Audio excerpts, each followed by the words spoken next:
உலகெல்லாம் உணர்ந்து போதற்கரியவன் நிலவுலாவிய நீர்மலிவேணியன் அழகில் ஜோதியன் அம்பலத்தாடுவான் அழகில் ஜோதியன் அம்பலத்தாடுவான் மலர் சிலம்படி வாழ்த்தி வணங்குவோம். தடக்கை ஐந்துடை தாழ்செவி நீள்முடி கடக்களிற்றை கருத்துள் இருத்துவாம். திருச்சிற்றம்பலம். திருச்சிற்றம்பலம். அன்பான மெய்யன்பர்களே, சென்ற வாரத்திலே காரைக்கால் அம்மையருடைய கதையில் கேட்டோம். இந்த வாரத்திலே அப்பூதி அடிகள் அவர்களுடைய கதையை நாம் இன்றைக்கு பார்க்க போகின்றோம்.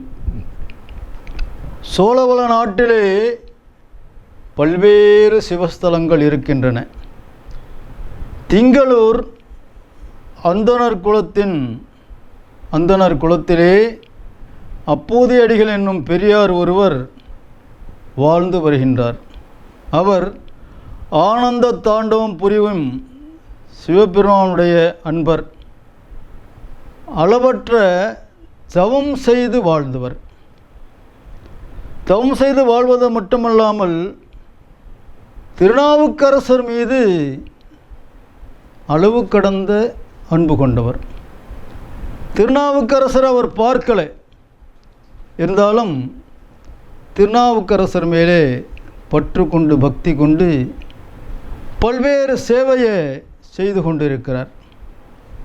அப்போது அங்கே உள்ள அடியார் ஒருத்தர் கேட்குறார், ஐயா, நீங்கள் திருநாவுக்கரசர் மேலே எவ்வளோ சொல்கிறீங்க, திருநாவுக்கரசருடைய என்ன சாதனை பண்ணாங்க அது அவருக்கு தெரியல. அப்போது சமணர்கள் திருநாவுக்கரசரை எந்த அளவுக்கு தாக்குதல் பண்ணாங்க, எந்த அளவுக்கு தொந்தரவு கொடுத்தாங்கங்கிற வகையிலே ஒரே ஒரு உதாரணத்தை சொல்கிறார். என்ன சொல்கிறார்? கருங்கல்லாலே கட்டி கடல்லே நடுக்கடையில் விட்டுறாங்க. அசைக்க முடியாது, கை கால் அசைக்க முடியாது, ஒன்றும் செய்ய முடியாது. கடையில் பெரிய பாறாங்கல் போட்டால் என்னாகும்? மூழ்கும். ஆனால் இவர் சொல்கிறாரு, அவர் பாட்டு பாடுங்க, சொற்றுணை வேதியன் ஜோதிவானவன் சொற்றுணை தீருந்தடி பொருந்தே கைத்தொல கற்றுணை பூட்டியோர் கடலில் பாய்ச்சினும் நற்றுணையாவது நமச்சிவாயவே. இப்படி சமணர்கள் கல்லை கட்டி நடுக்கல்லை விட்டும்போது பதிகம் பாடி அந்த பாறாங்கல் தெப்பமாக மாறியது. அதே சமணர்கள் பற்றி இன்னொரு விஷயத்தை சொல்கிறார் அப்பூதி அடிகள். எப்படி சொல்கிறாரு? அதுக்கு முன்னாடியே மத யானை, அந்த மத யானையை நிறுத்திட்டு இவரை கையங்காலும் கட்டி வச்சிடுறாங்க, ஓட முடியக்கூடாது. மத யானை எதுக்கே ஒரு பக்தன் நின்னா என்ன ஆகும், ஒரு நபர் நின்னா என்ன ஆகும், மத யானை என்ன செய்யும்? அப்போது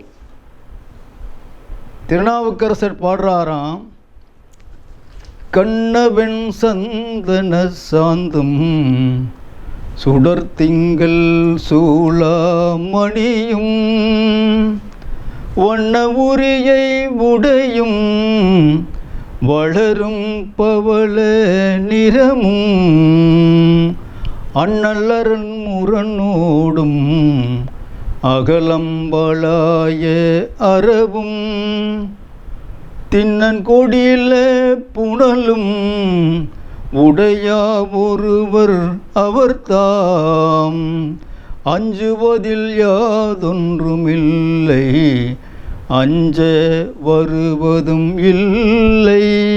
இந்த பாட்டு பாடினார் பாருங்க பதிகத்தை. மத யானை திருநாவுக்கரசரை மிதிக்கிற மாதிரி ஏற்பாடு பண்ணது அப்படியே வணங்கிக்கிட்டே பாடிக்கிட்டே நிற்கிறாரு பதிகத்தை.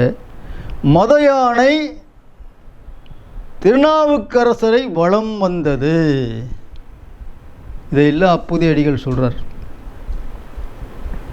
திருநாவுக்கரசரை பற்றி அப்பூதி அடிகள் அவங்க ஊரில் அவங்க கிராமத்தில் அவங்க யார் யார் கேட்கிறனாலும் அவர்கிட்டெல்லாம் அவர் சொல்கிறார். இத்தனைக்கும் அவர் பார்க்கலை. இப்படி இருக்கின்ற காலத்திலே திருநாவுக்கரசர் தெய்வஸ்தலங்களாக வந்து கொண்டே இருந்து திங்களூர் பக்கம் வர்றார். திங்களூர் பக்கம் வர்றப்போ ஜனங்கள் நிறையா சென்று வருகின்ற ஒரு சாலை, அந்த காலத்து சாலை, வண்டிப்பாதை. அப்போல்லாம் வாகனம் ஜாஸ்தி இல்லை, பாதசாரிகள் தான் ஜாஸ்தி. அப்போது பெரிய பந்தல் போட்டிருக்கார். ஒரு தண்ணீர் பந்தலை பார்த்தார். யார் பார்க்குறா? திருநாவுக்கரசர். பார்த்த உடனே நூற்றுக்கணக்கான மக்கள் தண்ணீர் குடிக்கிறாங்க, நிழலில் உட்கார்றாங்க, கொஞ்சம் இளைப்பாற கூட வசதி பண்ணியிருக்காரு. இதெல்லாம் முடிச்சுட்டு அவங்கவுங்க போகிறாங்க வராங்க. அப்படியே பார்த்தா திருநாவுக்கரசர் தண்ணீர் பந்தல்னு இருந்தது. அதை கவனிக்கிறார் திருநாவுக்கரசர். அப்புறம் திருநாவுக்கரசர் மடம், திருநாவுக்கரசர் சாலை, திருநாவுக்கரசருடைய சோலை என்று தெருப்பேர் ஏரியா பேர் எல்லாம் விட்டது மட்டும் இல்லாமல் இந்த ஆடு மாடுகள் கட்டி இருக்கின்ற அந்த தொழுவத்துக்கும் திருநாவுக்கரசர் தொழுவம். பெரிய செல்வந்தர்வர், வயல் வரப்புகள்லாம் இருக்குது. அது மட்டுமல்ல, அவருடைய பையனுக்கு 2 மகன்கள், பெரிய திருநாவுக்கரசு சிறிய திருநாவுக்கரசு என்று பேர் வச்சிருக்கார். அப்போது திருநாவுக்கரசு அந்த திங்களூர் வந்தவுடனே இதெல்லாம் பண்ணியவர் யார்? ஏன்னா புதிய அடிகளை இவருக்கும் தெரியாது. அந்த காலம் இந்த காலம் மாதிரி அல்ல. ஒரு கேள்விப்படலாம், முகம் பார்ப்பது அரிது. யார் இப்படி செஞ்சுருக்கா அப்படின்னு அவர் வீட்டுக்கே, அவரை பற்றி தெரிஞ்சுக்கிட்டு அவர் வீட்டுக்கே போகிறார். வாங்க வாங்கன்னு வரவேற்று உபச்சரிக்கிறார், உட்கார வைக்கிறார். ஏதோ ஒரு சிவனடியார் வந்திருக்காருன்னு அப்போதையில் நடிக்கிறார். நினைக்கும் பொழுது திருநாவுக்கரசர் சொல்கிறார், ஐயா, தண்ணீர் பன்றல் மற்ற விஷயங்கள் மடங்கள்லாம் நீங்கள் தான் பரிமாறிக்கல, நிர்வாகம் யார்? நான் தான் பண்ணுறேன், அடியேன் தான். அப்போ ஏன் உங்கள் பேர் வைக்காமல் யாரோ ஒரு பேரை வச்சுருக்கீங்களேன்னு அவர் சொல்கிறார். உடனே அப்பூதி அடிகளுக்கு கொஞ்சம் வருத்தம் வந்துருச்சு. என்ன சுவாமிகள், இவ்வளோ பெரிய விஷயதாரிகளாக இருந்து நீங்கள் இப்படி சொல்கிறீங்களேன்ட்டு முதல்ல நான் சொன்ன அந்த 2 பாடல் பாடினேன் இல்லையா, அதை பற்றியெல்லாம் சொல்ல ஆரம்பிக்கிறார். இவ்வளோப்பட்ட சிறப்பானவர்களை பற்றி நீங்கள் அப்படி சொல்கிறீங்களேன்னு சொன்ன உடனே அவர் புரிஞ்சுக்கிட்டார். திருநாவுக்கரசர் புரிஞ்சுக்கிட்டு சமணனாக இருந்து சைவனான அந்த திருநாவுக்கரசர் நானே தான் என்று, அடியேன் தான் என்று சொல்கிறார். உடனே அவருக்கு கையும் ஓடலை, காலும் ஓடலை, உடம்பெல்லாம் சிலிர்க்கின்றது. ஏன்னா தாம் வணங்குகின்ற தெய்வம் தன் வீட்டுக்கு வந்திருக்கிறாங்க. உடனே அப்பூதியர்களுடைய குடும்பத்தார்கள், அவருடைய மனைவி, அவருடைய 2 மகன்களும் திருநாவுக்கரசரை சாஷ்டாங்கமாக நமஸ்காரம் செய்கிறாங்க. பாத பூஜை பண்ணுறாங்க. பணிவிடை எல்லாம் பண்ணிவிட்டு தாங்கள் இன்றைய தினம் அமுதுண்ண வேண்டும் என்று கேட்டுக்கிறாங்க. சரி, நான் வர்றேன், நீங்கள் தயார் பண்ணிவிட்டு என்னை கூப்பிடுங்க, நான் இந்த மண்டபத்தில் இருக்கேன்னு சொல்லிட்டு போயிடுறார். உடனே அந்த அம்மா பக்தி சிரதையோடு அறுசுவை உணவை ஏற்பாடு பண்ணுறாங்க. உணவெல்லாம் தயாராச்சு. பெரிய திருநாவுக்கரசர் அந்த பையனை தோட்டத்திலே சென்று கொல்லையிலே இலை குருது பறித்து வாங்கன்னு சொல்கிறாங்க. அந்த பையன் ஓடோடி போகிறான். ஓடோடி போன உடனே இலையை பறிச்சாச்சு. அதே நேரத்தில் நாகப்பாம்பு தீண்டி விட்டது. நாகப்பாம்பு தீண்டிய உடனே சரசரசரன் மலைன்னு 6ஆம் கட்டம் 7ஆம் கட்டம்னு சொல்லுவாங்க அந்த விஷம் ஏறுறதுக்கு. அந்த விஷம் மலை ஏறிக்கிட்டு இருக்கு. அந்த பையன் அப்படியே ஓடோடி வந்து அம்மாக்கிட்ட அந்த இலையை கொடுத்துட்டு, அப்போ 7ஆம் கட்டம் வந்துடுது. அம்மா நான் உங்களுக்கு பயன்பட மாட்டேன், இப்படியெல்லாம் நடந்துருன்னு சொல்லி அடுத்த கணமே அந்த பையன் உயிரை விட்டுட்டாச்சு. இதை பார்க்குறார் அப்பூதியடிகள். அந்த அம்மா என்ன பண்ணுறது ஒன்றும் புரியல. இந்த துக்கத்தை வெளிக்காட்ட முடியாது, திருவமுதம் படைக்க முடியாது. ஆகையினாலே அந்த பெரிய திருஞான சம்பந்த பையனை ஒரு பாயிலே சுருட்டி ஒரு ஒதுக்குப்புறம் வச்சுட்டு சிவனடியாரை கூப்பிடுறாங்க. திருநாவுக்கரசர் வந்துட்டார். எல்லாருக்கும் விபூதி கொடுக்க ஆரம்பித்தார். அம்மாவுக்கு கொடுத்தாச்சு, அப்பாவுக்கு கொடுத்தாச்சு, எங்கே பெரிய பையன்னு கேட்குறார். அவரை ஏதோ சமாளித்து பார்க்குறார். இல்லை இல்லை எங்கே சொல்லுன்னு சொல்கிறார். அவன் இனி பயன்பட மாட்டான். அப்போது திருநாவுக்கரசருக்கு தெரியுது ஏதோ ஒன்று நடந்திருக்கு, ஒரு விபரீதம் நடந்திருக்குன்னு அவருக்கு புரியுது. தெளிவாக சொல்லுங்க என்ன நடந்ததுன்னு சொன்ன உடனே ஒரு உள்ளத்தை சொல்கிறார்.